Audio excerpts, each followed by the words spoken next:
want to prevent illness, because then we don't need expensive health care. We don't need to have cancer. We don't need to have heart disease and diabetes. They're all lifestyle diseases that are totally preventable. The insurance company refused for us to do preventive medicine unless there's pathology there. I have to give a diagnosis. That means the horse is basically out of the barn. Wouldn't it be better if your mom never had a heart attack in the first place?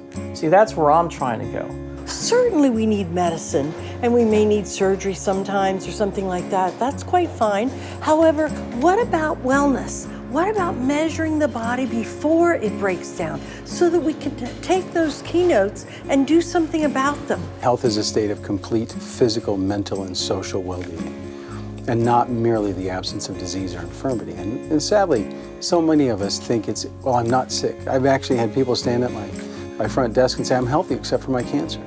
Many of the toxins that we're dealing with today are what they call bioaccumulative, meaning that they store in our bodies and they build up. And that's really what's causing a lot of the cancers, it's causing a lot of the problems. Just in the last 40 years alone, we've introduced 70,000 different chemicals into the world. Just think about it, 20 years ago, 30 years ago, the main childhood challenges that we were dealing with were measles, mumps, and things like that. Today, we're dealing with cancer, we're dealing with ADD, we're dealing with autism. What we're doing is not new, it's not even necessarily groundbreaking, but it's urgently important. We've been programmed to think that the solution is in a bottle, when the solution might be with your dinner plate. Probably my most famous patient is the Susquehanna River, because we are a reflection of that water. If that water's contaminated, we're contaminated. The soil is the basis of all health on the planet. Everything starts in the soil. It all returns to the soil. We're not getting the nutrition that we had 30, 40, 50 years ago. The soil isn't the same. It's not providing the same nutrients in the food. We've genetically altered the food that we're eating today. Some people say we're actually digging our graves with our forks. Say I'm going to buy organic beef.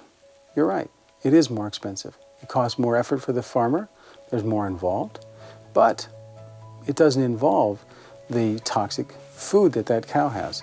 So I saved $10 here on this meat. But I had open heart surgery because I had a blockage. How is that saving? Our theory is hiking instead of hospitals. You're out there exercising and doing a good cardiovascular workout every day, heart disease won't happen. We have to detoxify our lifestyle from these bad habits. Health by Choice Education Research is a tremendous opportunity to take the wisdom of the sages of nutrition and chiropractic and homeopathy, research it out, document it, and bring it into a modern vocabulary and teach it to traditional physicians, the layperson, anybody who is willing and wants to learn. Oh, I think it needs to be mainstream.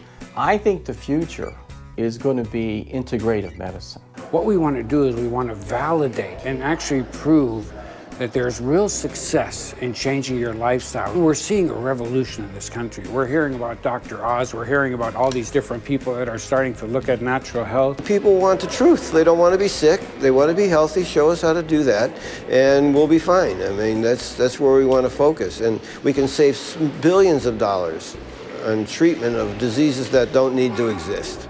We can change the course of somebody's life just by helping them understand the power of nutrition, the power of thinking differently and making healthier choices. How can we empower you as a person to be more in charge of your wellness so that you can walk off with it? Because you can. You absolutely can.